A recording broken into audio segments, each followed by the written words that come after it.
Fabiola, did you say you have thoughts on how Izzy Hands' camp that is not a full episode's Oh, worth, yeah, I but was I was just thinking about like he's camp in relation to the rest of the characters in our flag mean stuff because he like doesn't seem to know in which kind of show he's in.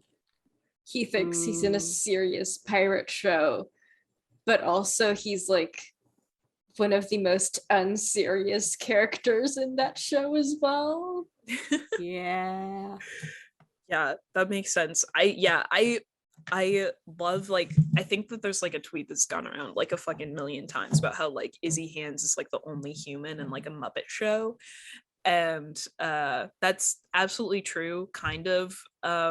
He's so good. He's my favorite character. I've also he's also my favorite character, but I've also seen the interpretation that he's like the Sam the Eagle from the Muppets of Our Flag Means Stuff because Sam the Eagle, like he's a Muppet that really doesn't want to associate with the rest of the Muppets, but he is one. And that's kind of the same situation that Izzy is in.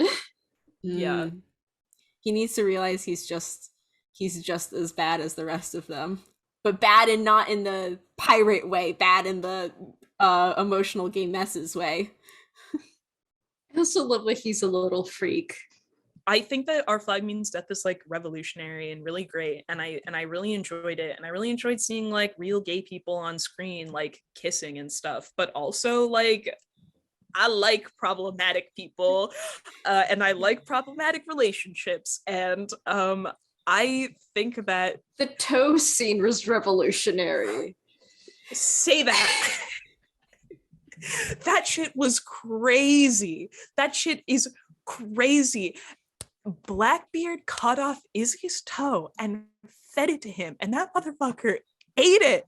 Like he would do it again. Like he would do it like he did it for free.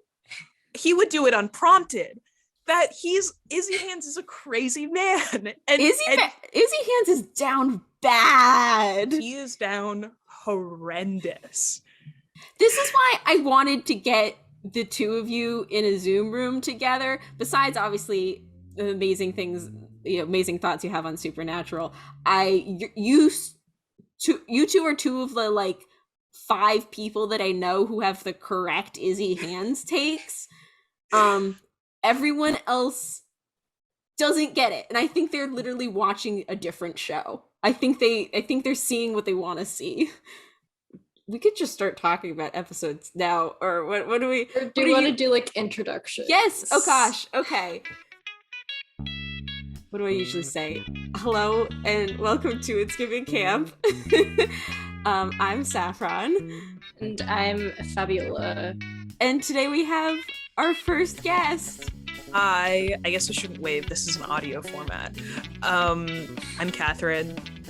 Well, why are you here, Catherine?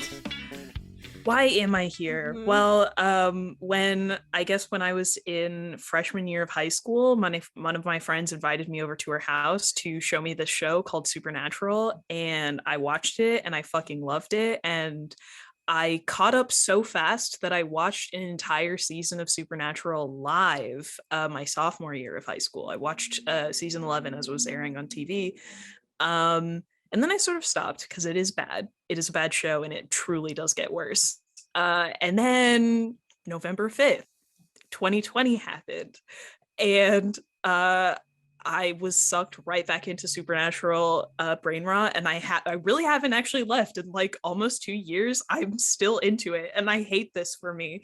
But I guess for those uninitiated, November 5th, 2020, the day that I believe the election was like officially called, was also the day that Castiel confessed his gay love for Dean Winchester and then went straight to hell. Something that if you are on the internet, you probably have heard of. Yeah, like it was an event. Like I hadn't seen any episode of Supernatural before this, but I did witness the whole Destiel election thing live, scrolling through the internet. I witnessed it unfold on Twitter as I was seeing everyone talk about it. And at the time, my family had started watching Supernatural together. I don't know when they started doing that. My parents watched live up until like season 8, I think, and then stopped. And my mom was like, "Oh, this is such a great show. We should watch it with you guys." And I fell out of interest pretty quickly. I watched maybe like one or two of the first season. And yeah, they were watching, I don't know what season were they on at that point, while I was watching on my Twitter, like talk about like how Destiel had become canon, as people were saying. And I was like, I know some stuff that's going on. They're like, don't tell us, don't tell us. And I was like, okay, I mean, you're gonna find out eventually. Yeah, I think I remember being in like the living room of my apartment, and I think that like we were watching like election results come out like on the TV, and I think I was on Tumblr when I saw it first, and then I checked Twitter because like Destiel was trending or something, and then I started seeing it all pour in, and then I started frantically texting all my friends. I was like, "Oh my god, Destiel is canon! Did you guys hear about this?" It was an event. It was an event, and like literally, I think that weekend I started rewatching Supernatural. Wow. Yeah. I feel like okay, this podcast is a podcast about camp. I feel like we're gonna have, especially with this episode, we're gonna end up talking so much about fandom and like fan practice and fan culture, because that is, I feel like this Destiel becoming canon as an event is like, it's hard to understand the emotional impact of that, I think, unless you were like have a specific context of, obviously you were a fan, like we're a fan, and so I'm sure your context is even more specific. But like, as for me, as someone who's like been on the internet, not even been on Tumblr, but just like knows of the mythology of like super Hulak fandoms, and like the amount of like, it's so, it's relatively niche, honestly, but it's so passionate in like, It's niche, but it's also all encompassing. yeah. But also as someone who like witnessed the all encompassing of Supernatural for years and years, like I still feel like the Destiel election thing was camp because of like just the amount of things that are going on at the same time. It was like a real world instance of everything being exaggerated almost. Yeah, like I feel like I remember the Destiel canon during election more than I remember the election. As someone who studied like fandom, Supernatural is something that there's a lot of study about it, and a lot of people have talked and written about it. And I've seen that floating around, but before this, I had never, before watching the episodes we watched for today, I hadn't actually seen any of the episodes where the show itself refers to its fans. And it, honestly, I'll say it now, I ended up feeling like it was much more sympathetic and understanding than I thought it, than I've heard people referring to it as. That is because on the list of episodes were not two specific ones. I put them on there, and then I was like, they're not like, as they're maybe not like what they're looking for, and also like because they're a little bit more serious. Not really, but like the two episodes where they introduce like the concept of supernatural being like a thing in the supernatural universe is like this series of books written by a prophet who turns out to actually be God. And like in the canon of the series, these like series of like paperback like penny novels are like the Gospel of Winchester. But in the episode where that's introduced, like Dean and Sam, like there's a scene where they're like going online to like supernatural forums, and they're like, it is kind of derisive. And they're like, they talk about Slash, because of course they do, and this was still in season 4, so the only like Slash pairings were Dean and Sam, because this was like the season where Cass was introduced. So they like were talking about how, like, you know, gross it was that people were shipping two brothers, and you know, classic like Dean looking into the camera scene. And it's like, and then there's another episode, like literally one of the episodes following, I think, changing channels, is them going to a supernatural convention, and they hate it. Like the brothers hate everything that happens. Like they hate the way that fans, and it's like kind of in like a, in like the narrative of the show, it makes sense, because like for them it's their real life, and for all these people it's just like a fun thing that's not real. But also like they're like side characters that go with them along like this episode as they're like solving this like ghost murder in like the hotel where the convention is happening. Like it's these two guys who are cosplaying Dean and Sam, and so like sort of they are taking it like these characters are taking like their cosplay and like LARPing very seriously, but like through the lens of the camera it feels like they're making fun of Dean and Sam, because it like they're doing it all very like exaggeratedly. And then at the very end, Dean and Sam have like gone on like this little mini arc of like sort of understanding fans, and like they've gotten to know these two guys, and like they helped them kill this ghost, blah blah blah. And then at the very end they fucking drop the bomb that the two guys that were cosplaying Dean and Sam were actually a gay couple the entire time. Oh no. And like every time gay people happen in or show up in Supernatural, like maybe pre-season 10, you see that Dean has like a very like distinct like facial expression where he just goes sort of like stone cold and like looks in the camera like, what the fuck, I can't believe this is happening to me. And he does that, and it's absolutely fucking crazy, and there's just like no need for it except to like again like point at Wincest like, oh, we know you're doing it, also it's gross. That's and it's so weird. It's so okay. That's so like there's so much to break down there, because they literally say, I mean, the episode I was referring to that felt like a lot kinder than I was expecting was fan fiction, the season 10 episode. So I guess it took them what, like 10 seasons to have some respect for fans. Yeah. But the thing, there's literally a line in the episode where it's like, you know, oh, it's subtext, but it's, you know, it's there in the books. Does the show, like, the show must realize, the writers of the show must realize that they put subtext in their own show, and except then criticize fans for like hopping on that. I mean, that's the thing. That's like the Supernatural dilemma, is that they are incapable of writing complex female characters that aren't sidelined to mother figures for the boys.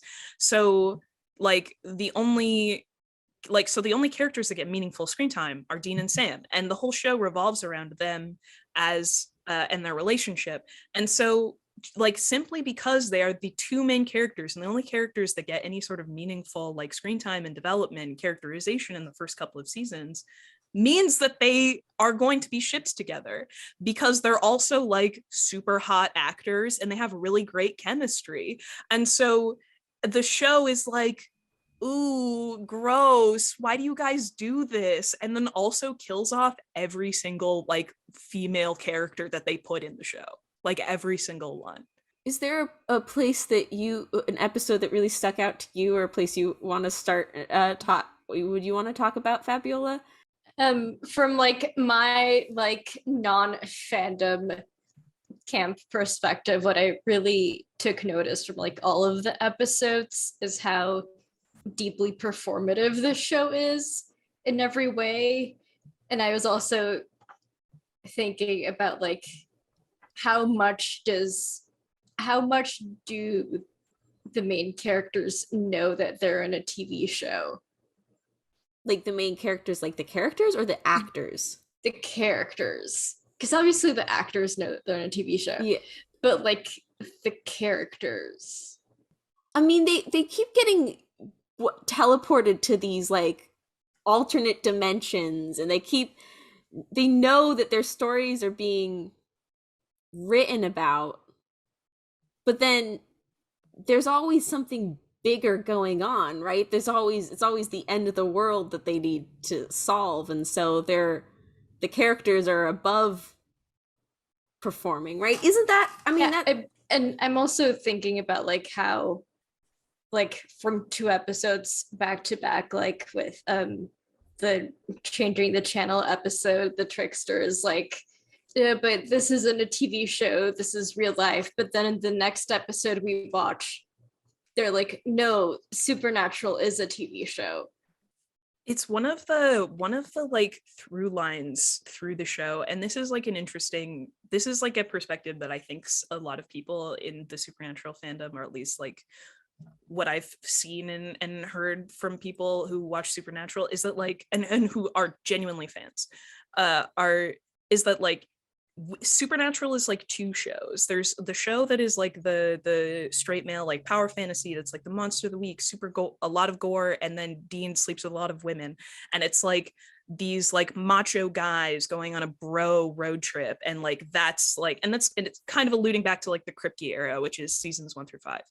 And then like within this show, which is like the very like superficial, like Supernatural on the surface, within it, almost unintentionally and then later intentionally, there is like a story about fate and how much control we have over our own lives, how much control the brothers have over their own lives, because like the Winchester Gospels like dictate like the future. And so in the episodes where they like discover these books, Chuck has written like chapters of the book before they have happened in real life. And so there's like these scenes of Dean reading like these drafts and then watching them play out. And so part of like the sort of struggle of these 2 characters, both like within season 4 and season 5, is they're like resisting fate and like not to become like the vessels of the apocalypse. And then like later in season 15 when they kill God, there's like this narrative that they are resisting fate and that people have like the power to write their own story. And so within that there is a sort of like almost meta understanding that they are in a narrative, because like even like in just simple lines of dialogue, because I'm still watching Supernatural, I'm still in like season 14, and every once in a while like there'll be a line of dialogue from like Dean or Sam or Cass that'll be like, every time we do something, like there's something else around the corner, like we never get a break, there's always something bigger.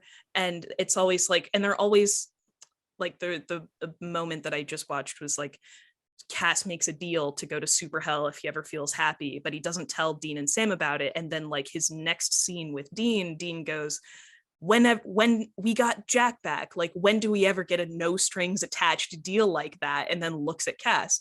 And so it's like they can feel it is like they can feel that they're in something, and they are like trying to resist it, but also always playing into it as well. It's very strange.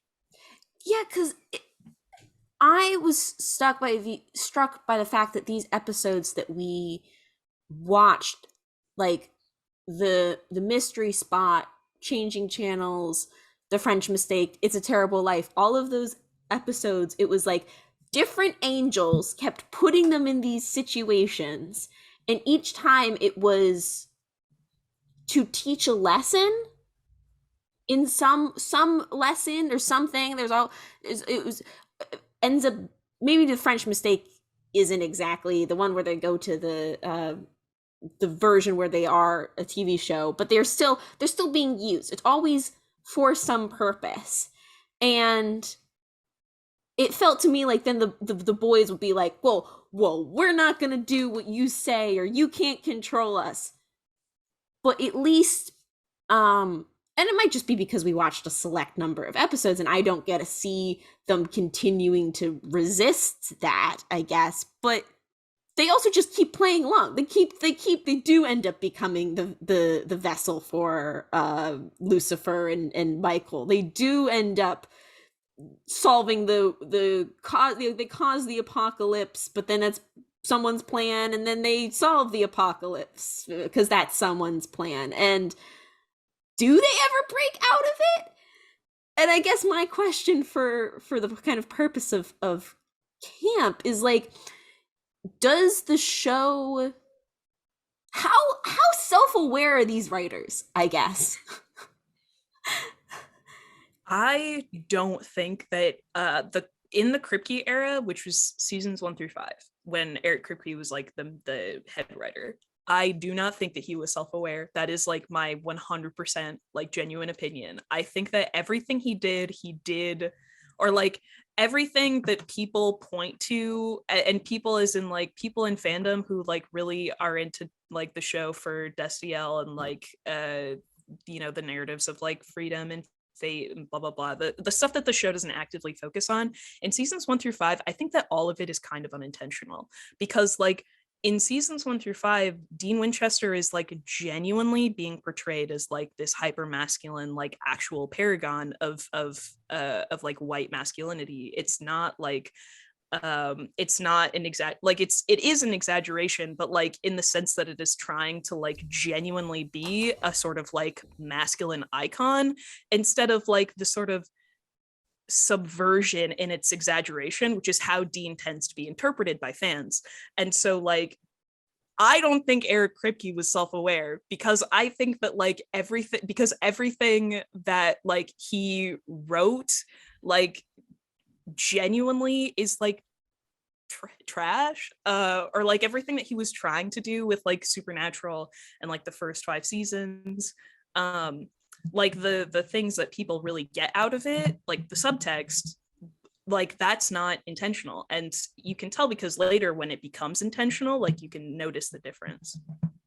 Yeah, because like one of the things that mostly stuck out to me from these episodes is like how like performative and theatrical Dean felt to me, because I was like, that's absolutely not Jensen's voice in real life, even though I don't think I've heard his voice in real life. I'm like, I know he's like deepening it, and like something about his performance in these episodes felt like weirdly knowing of what it was doing, regardless of like how intentional or fully knowing Jensen was of what he was doing. It does feel like Dean feels really like a character to me. Even in the early episodes that we're watching, even in like the pilot, you know, and like first season episodes that I've seen, where it is melodrama. It's so like soap opera. It feels like he's very instant character, and like how men are traditionally instant character.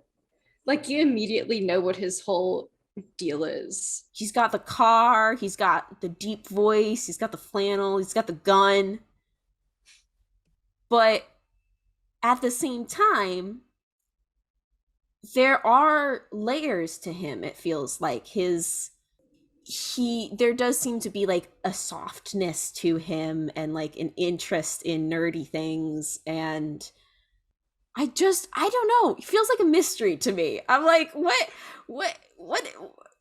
yeah, what like, is going on? It's like sometimes I can see Jensen acting. Yeah, is he in on it? Is he in, like, because okay, because like there's like an energy that he's in on it, but I also don't think he entirely knows that he's in on it. Because part of the whole the subversion is this bisexuality. Like there is this like playing with gender norms. It feels like, even though he is the stereotypical man, I've watched the verbatim edit, you know, like one of like the weirdest things that I think, I mean, Supernatural truly is an anomaly. Like it doesn't make sense. And I think that the only way sometimes that I can make it make sense in my head is that like the writer's room just changed constantly. And the writers, like just kind of did what they wanted and they didn't really like care or pay attention to the work of previous writers is like part of it.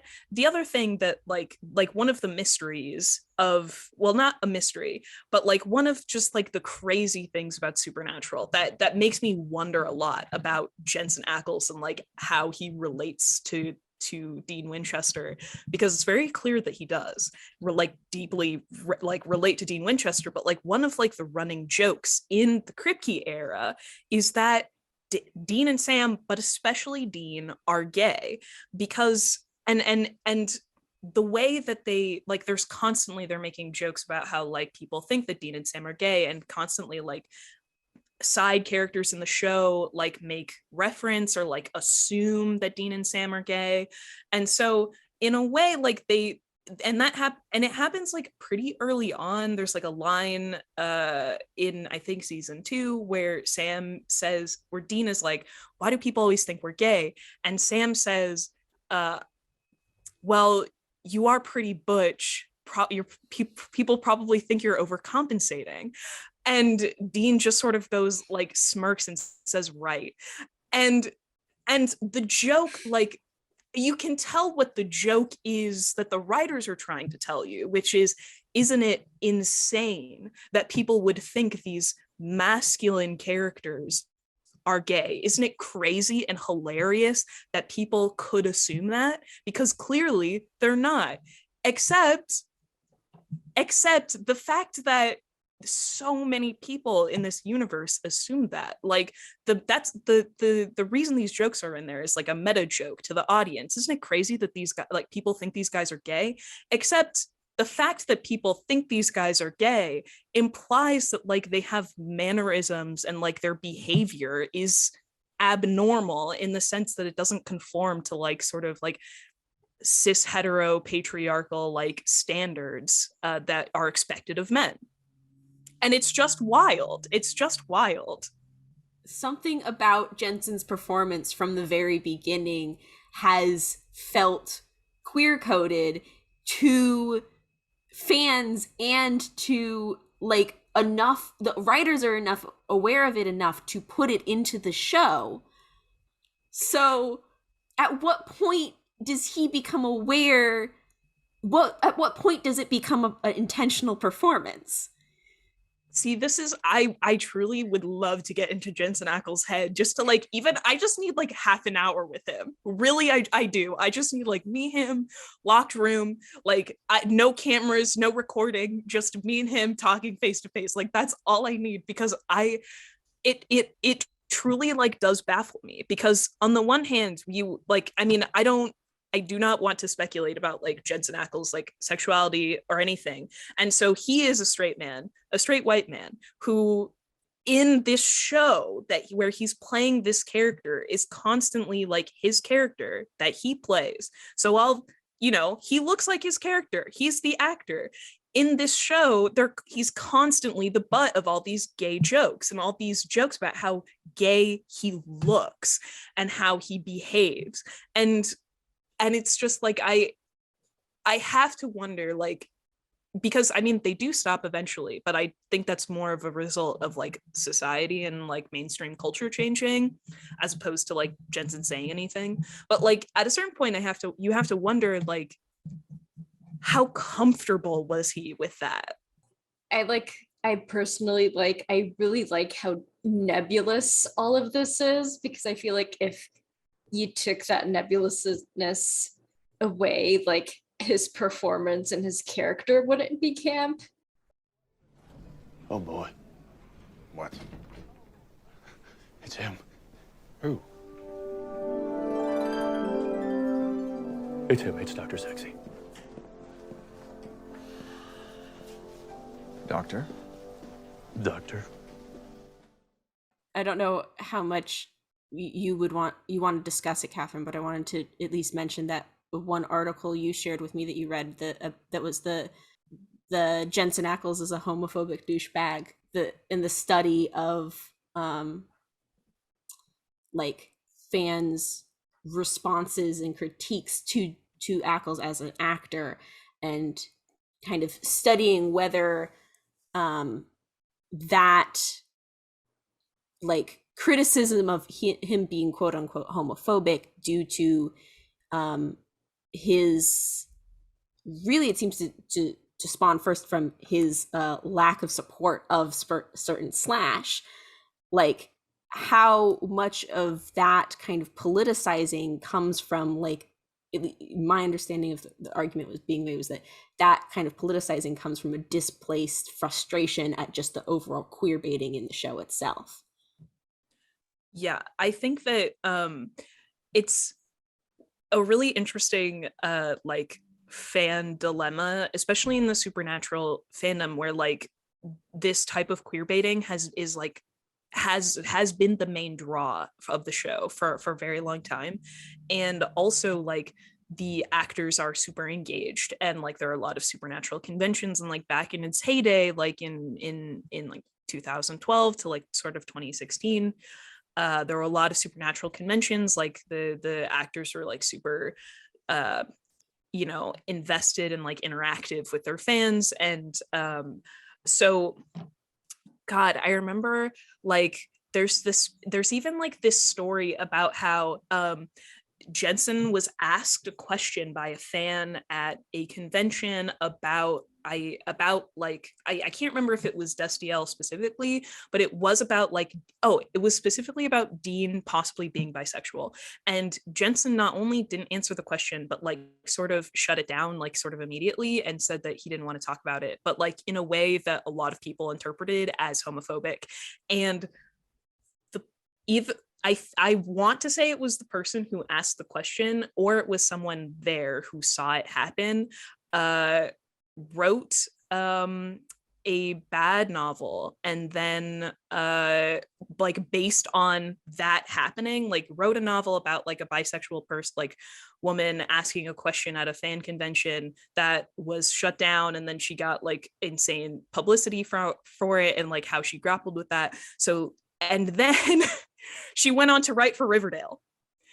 Oh my God, I think I did hear about that. Yeah, that sounds really familiar to me as well.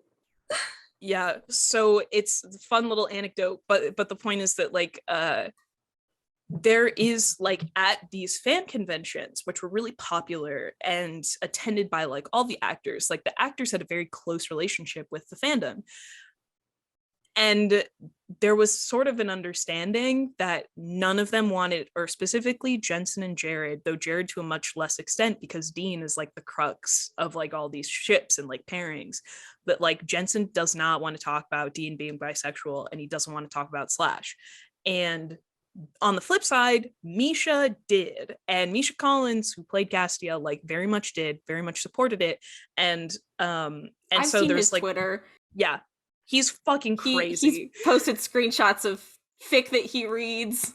The French Mistake very much makes fun of his like Twitter antics. So like, yeah, everyone knows about Misha's Twitter.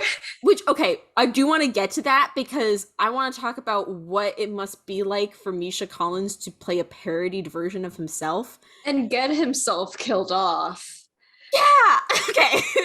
I'm just like, the French Mistake and the Scoobynatural episodes are like the two like highlight episodes for me in relationship to camp. But like you keep talking for now.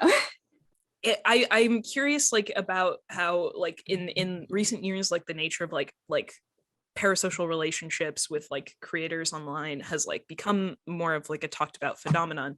And I'm honestly kind of curious about it in relation to like Supernatural fandom, because I think it's not talked about as much there. But there has been always a frustration with the Supernatural like writers and showrunners and executives. I think not from super early on, because I think that you would be hard pressed to find anyone that would actually think that like that there was any chance of like any of the main characters actually being like canonically queer from like early on in Supernatural. I think that a lot of people became more hopeful towards it, like towards the later seasons, specifically like season 10, season 11. But there was like certainly a frustration that grew over time, because clearly after season 5 and like Cass became like a main character, there you could tell that it had stopped being unintentional, and that like the sort of like subtext queer coding of Castiel specifically and his relationship with Dean was written intentionally the way it was. And so people were really frustrated about it, and especially with Misha, who was really vocal about being supportive of Dean Cass and shippers, and then on the flip side, Jensen, who would not talk about it at all, like would not even entertain it at conventions. Just like, if you can't like, I mean, if you can't really, the actors are the face of the show, and so fans can like vocalize their anger at the writers, but also like, I mean, could you name any of them? I can't, besides like Andrew Dabb and Eric Kripke. And so I think that Jensen gets a lot of like this, I mean, he gets a lot of speculation because of just everything with Dean. It's so weird. But also, I mean, because like he has had a very specific reaction to fan behavior for a while. And so the conclusion to draw in contrast to Misha Collins is that, yeah, he's homophobic, because why else would he behave this way when his co-actors like are fine and vocal with it, and he plays Dean the way he does? It's a bit of a mess. Yeah. Of course, the most troubling question is, why do these people assume we're gay? Oh, you're kind of butch. Probably think you're overcompensating. Right. I am not only am I fascinated that in The French Mistake, they brutally kill Misha Collins as Misha Collins, but also they hired someone. There's an actor playing Eric Kripke who gets shot in slow motion to dramatic music as part of this, like, being season 6 and there's this new showrunner. But, like, he and other crew members like get shot down like for an entire scene, and I was like, I love that they're doing this. I love that they're doing it too, because I don't know. I mean, it has to be intentional, but it really did. Felt like, oh, this, like, it's season 6. The original showrunner is gone. It's a new season. They can do whatever they want. It felt like a visualization of that in the most like extreme way that they could get away with on the CW network. It's really funny also because it's funny to think about like Misha being killed off as Misha, because I mean, fans loved Castiel pretty much from like the moment that he walked on, but there was also like a tiny sort of contingent of fans who really, really hated him because primarily like the Wincest people, for obvious reasons. And so but also the show, like the writers and the showrunners fucking hated Castiel. Like Misha Collins was a guest star for a really long time. He didn't actually get added to like the like starring like credits. I can't name the season, but it was like a while. Like he showed up consistently and they kept him as a guest star. And I don't think that was a problem with Misha, but Castiel like notoriously has been killed off several times. Like at the end of every single, he was killed off at the end of every single season, from like season 4 to season 7, because they wanted to get rid of him, but fans loved him so much that they just kept writing him back in. And so the showrunner in, I think season 6 or season 7, like she was not around for very long, but she wanted to get rid of Castiel, and so he died at the end of season 6, and then they brought him back because of course they did.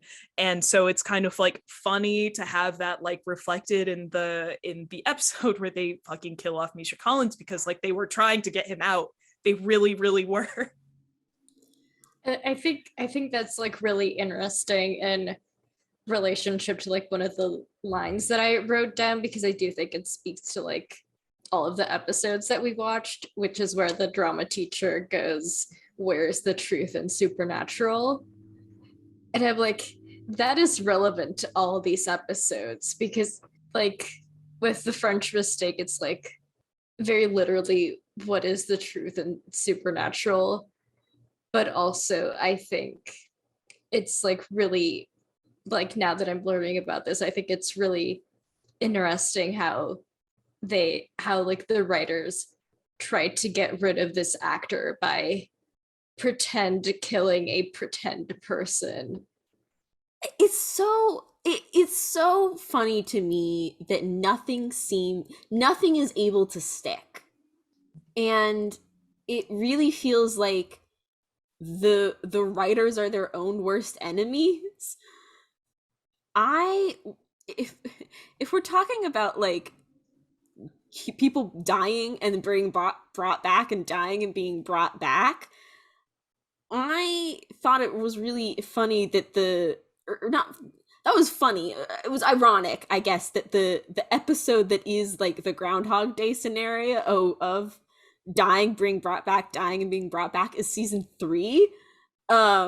Which was that trend at Supernatural, like was that already an established trend in Supernatural in season 3 that their own characters are killed and brought back? So yes and no.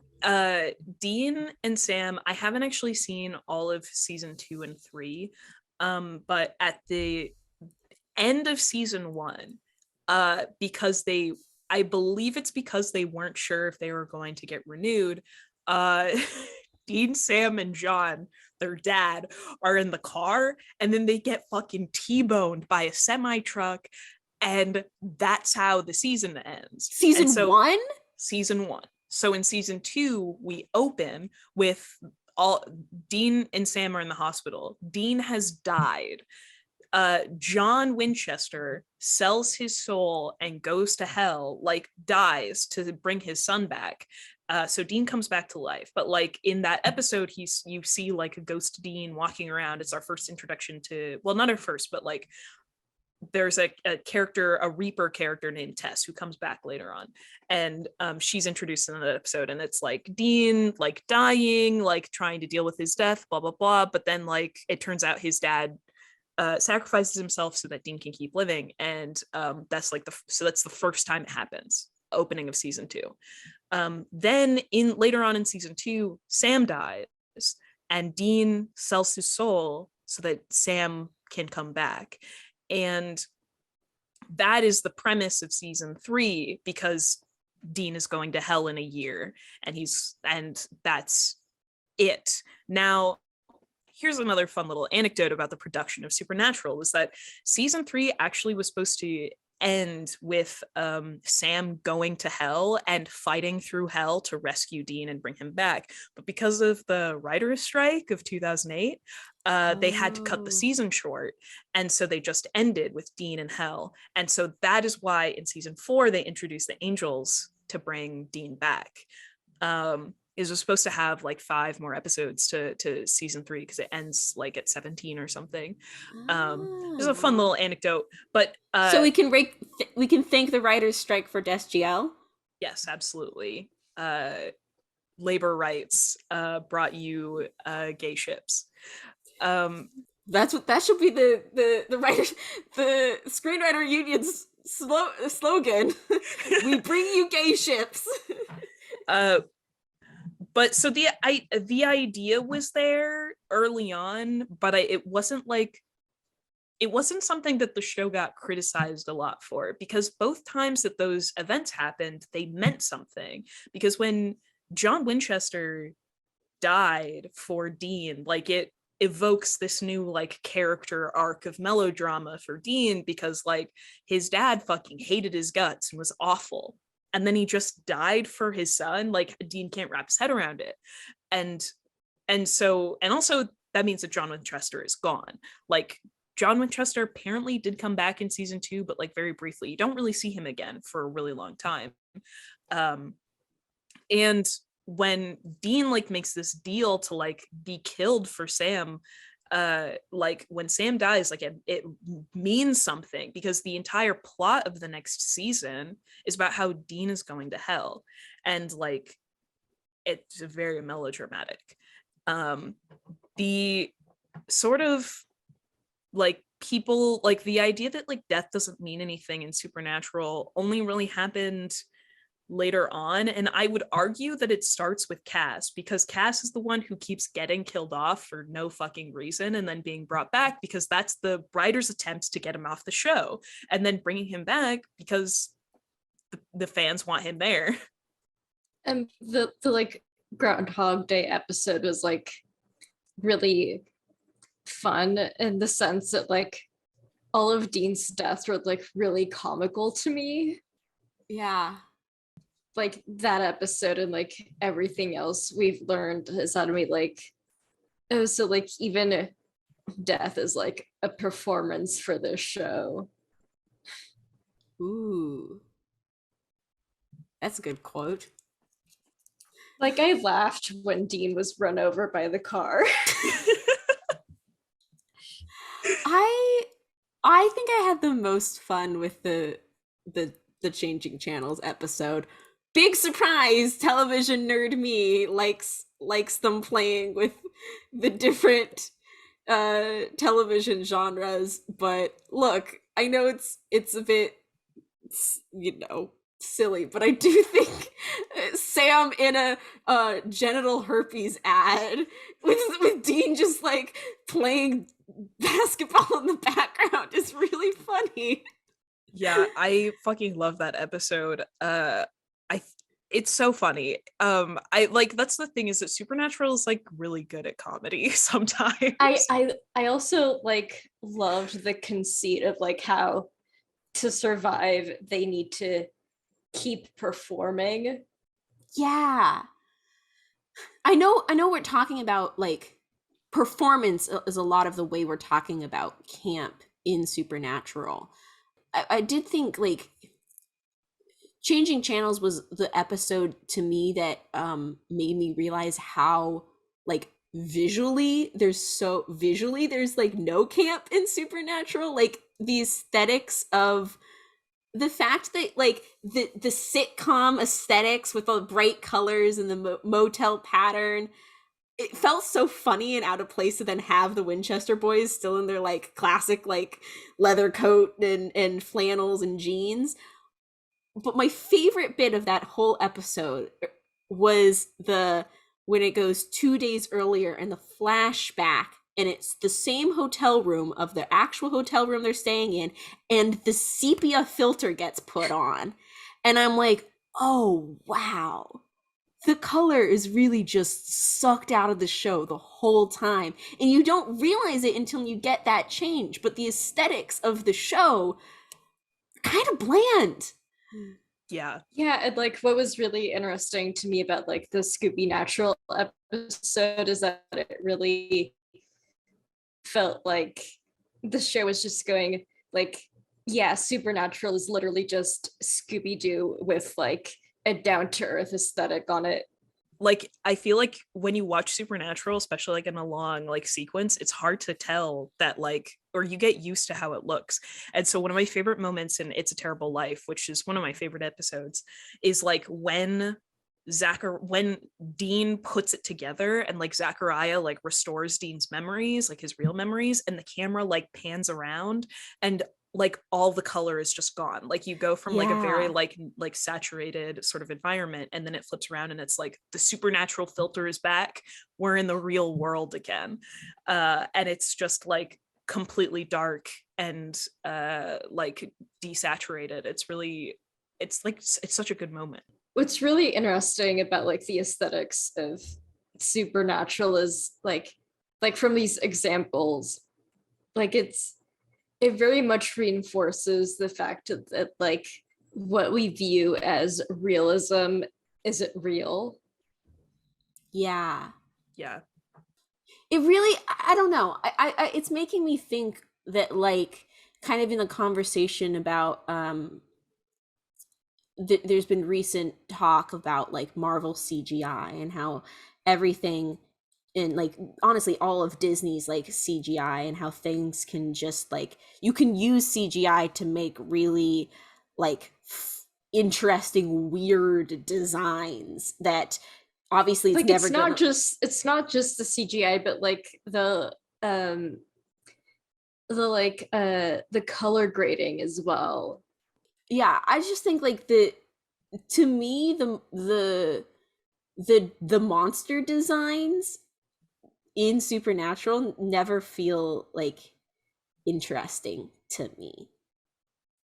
And the, like, in the Supernatural musical one, the fan fiction one, where they, oh, it's Calliope, and I'm like, oh, this is a fun concept. This is like an interesting concept of the muse is this monster brought to life, and she can make like your stories real. Ooh, this is super cool. And then she shows up, and she's just like this generic woman in a dress that doesn't even look like that Grecian, and she explodes into purple goo.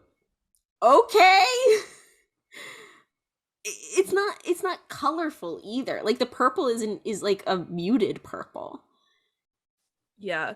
I think like it makes like the episodes where Supernatural like really does something different stand out a lot, because like in contrast, and there's an episode that I didn't recommend, which I didn't even think about until like really just now, but in I think season 10 or 11, there's an episode where someone is killing imaginary friends, and imaginary friends are like these real like spirits that come to children and like help guide them and like give them comfort for a while before like kids grow up and they don't need them anymore. And so Sam's imaginary friend that he had when he was a kid comes to Sam and is like, hey man, can you help me, because people are murdering my coworkers. And oh my like, god, it is a really funny episode, because like the concept of imaginary friends getting like horribly murdered and no one being able to see, there's like a very visceral scene where like this mother comes into her kid's room and her child is like distraught because her imaginary friend was killed, and the blood is all over the walls of her room, but the adult can't see it, only the child can. And so from the child's perspective, she watches her mom like pick something up or like touch the wall and then like wipe the blood over her face because she touches her face and she can't see it at all. And so her kid is like so freaked out, but the mom has no idea. And it's so weird and fun. But like that's like one example, and because it's like imaginary friends, they like really make the episode like colorful and funny. And then like compared to like the episodes that surround it, everything is dreary and the monsters are boring. And I think it's a result of definitely a result of like the earlier seasons where and it's just a CW show, it doesn't have a great budget. And also they were paying Jensen and Jared a lot of money. That is where most of that Supernatural budget was going. And so like, I mean, earlier on and then throughout the entire series, like they just never really put any effort into making the monsters look interesting, which is why like the sort of like over the top gore is just so weird. And sometimes like I think it contributes to just how goofy Supernatural is sometimes, even in the more serious moments, because like every episode starts with like a blood splatter against a wall, and then like when they fight the monster, it's just like some guy with like teeth prosthetics. yeah. I do think the show that we discussed before this was Buffy, and I feel like it's really easy to make comparisons to Supernatural and Buffy, just because they are both, well, Buffy was on the precursor to the CW. It was on WB and UPN, but then they merged and became the CW. So they're very similar shows, monster of the week kind of type thing.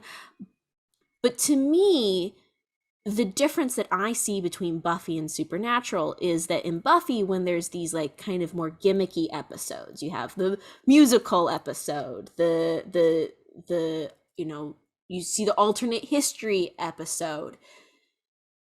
They feel like they serve a purpose of like in a more intimate kind of character study way, where there is given an in-universe like magical reason for this gimmick to happen, which does also happen in Supernatural. You get a time loop because there's an angel messing with them. But where at the end of like a Buffy episode, like say The Wish, which is an alternate timeline version, you are left, the characters are changed or are left with, well, technically in The Wish, the characters aren't changed. The only person who knew that the alternate history happened was the demon who caused it to happen, because then the spell gets reversed. But the audience is at least left with this like emotional impact of like seeing how the world could be different.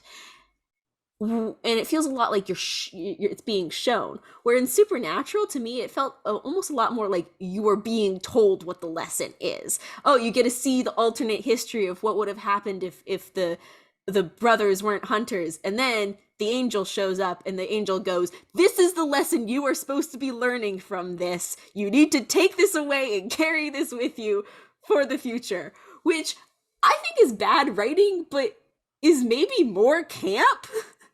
Well, yeah, what I mostly like noticed from these episodes in comparison to like the Buffy like gimmick episodes is, as you said, is that like it feels much more like Supernatural was like, we're gonna have fun this week. We're just having fun here. Like there is a lesson that shows up, but it's not like it's supposed to have a significant impact on the rest of the show or the characters. Like, especially with like this Scoobynatural one, like it's just like, this is just a fun one-off episode. Yeah, like the like shenanigans and concept kind of override like whatever point the episode at the end shoved in. Like they're mostly like, we're going to have a little fun with the concept. We're gonna show the audience the alts for the car. Yeah, that was fun. That's the Mystery Machine. We're not just in any cartoon. We're in Scooby-Doo. I do think that Supernatural definitely feels more of like a procedural than Buffy does, where they really are just like case of the week. And that means you can just have an episode where, oh, today we're having fun. Next week we'll go back to the apocalypse, but for now, you get to see the Scooby Gang, the actual Mystery Inc. Incorporated, have an existential crisis. Yeah. I love the moment where Daphne's like, am I going to hell? Yeah, I love that episode. I think that like it's I think that like the way that Supernatural, like especially in these like gimmick episodes where like in the specific like Monster of the Week episodes where like nothing really happens, they just fight a monster and like that's the episode for the week. But like there's always like that minute right before the credits roll, but where like they allowed like the boys to have their like conversation in the car where like neither of them look at each other and they just like actually talk about their feelings like for the briefest second. The BM scene, as it's referred to. the boy melodrama scenes. Yeah.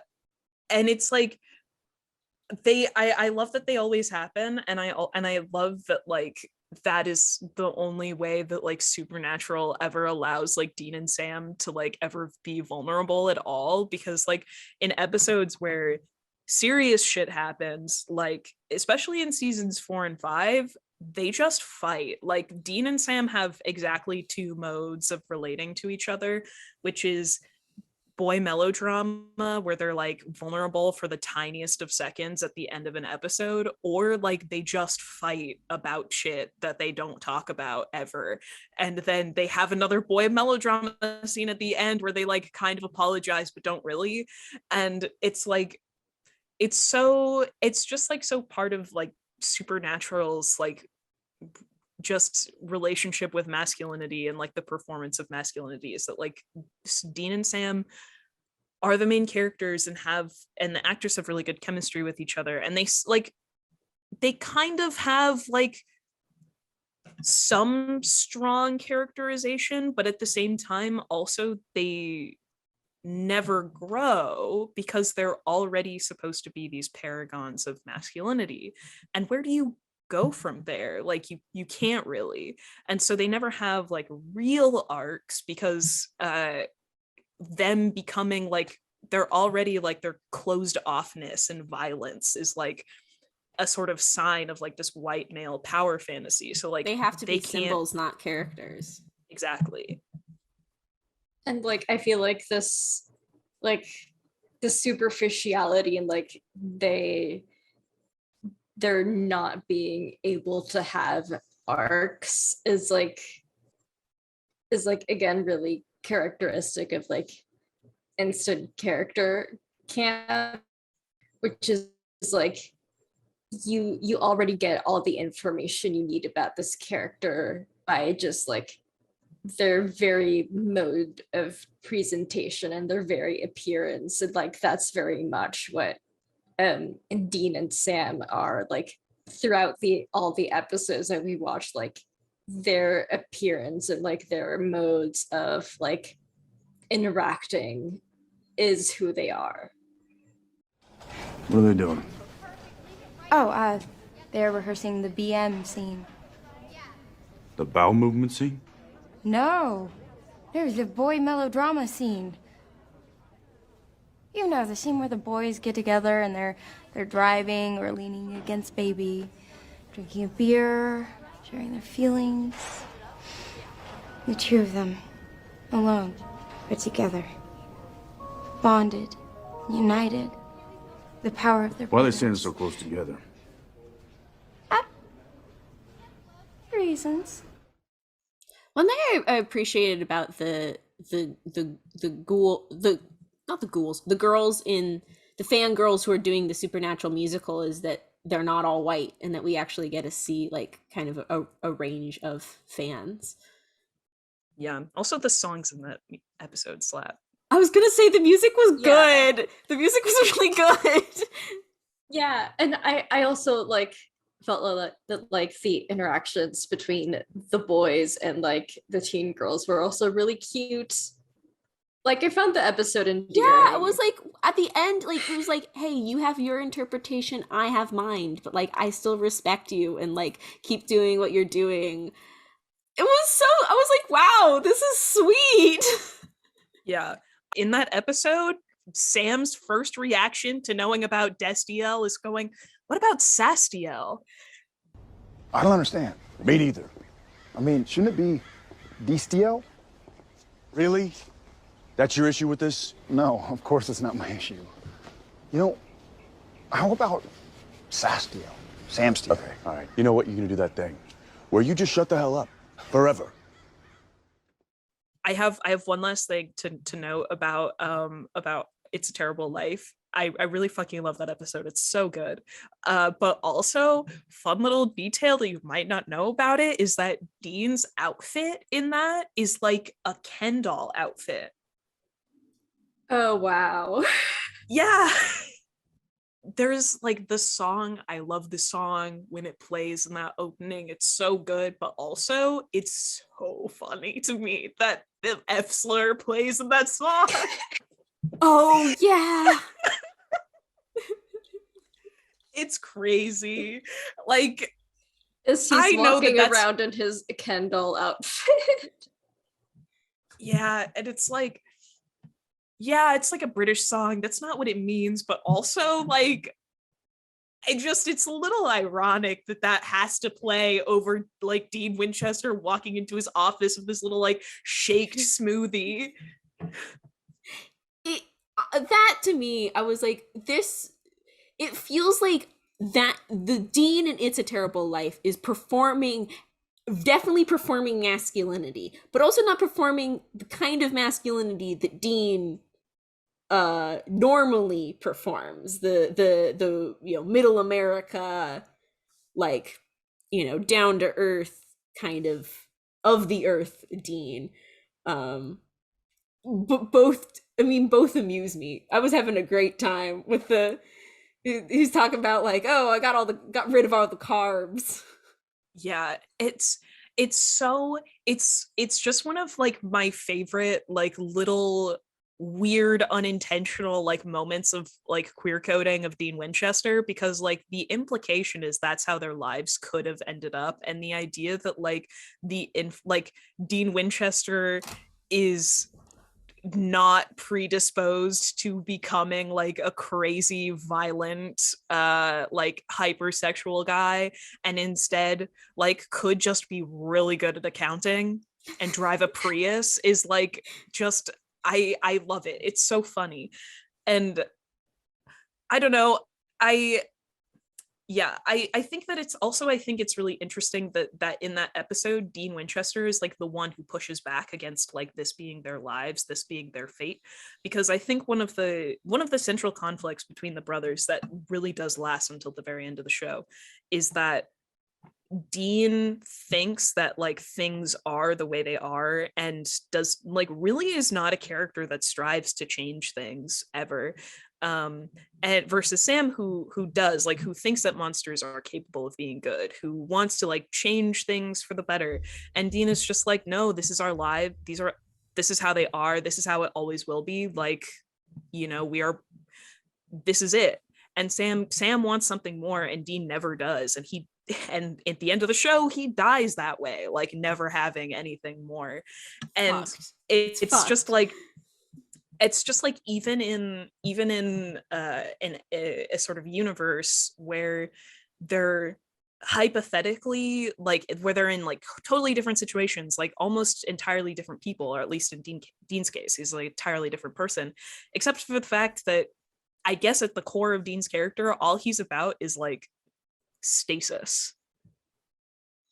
This is just a question now, knowing how Supernatural ends, where Dean Winchester dies impaled on a nail in the side of a barn.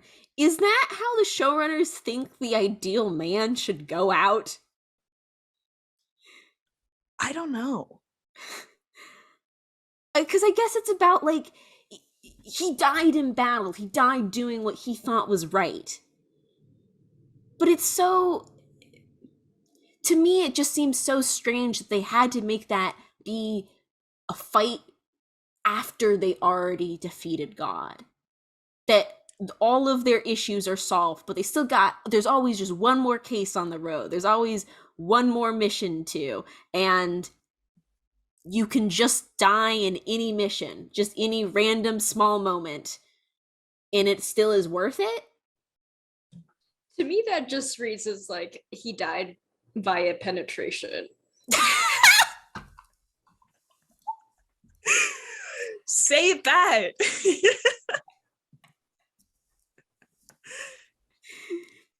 I think that's where we end this episode.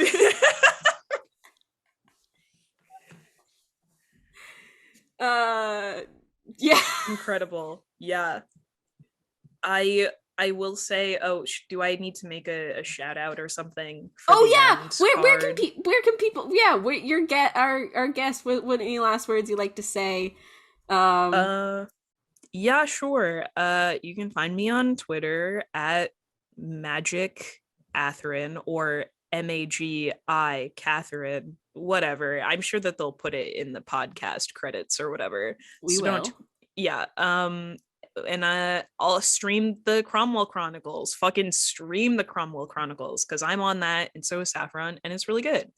I think that's about it. That's all I have to say. You can find us on Twitter at Giving Camp Pod, and on Instagram at It's Giving Camp Pod, and that's all lowercase, one word.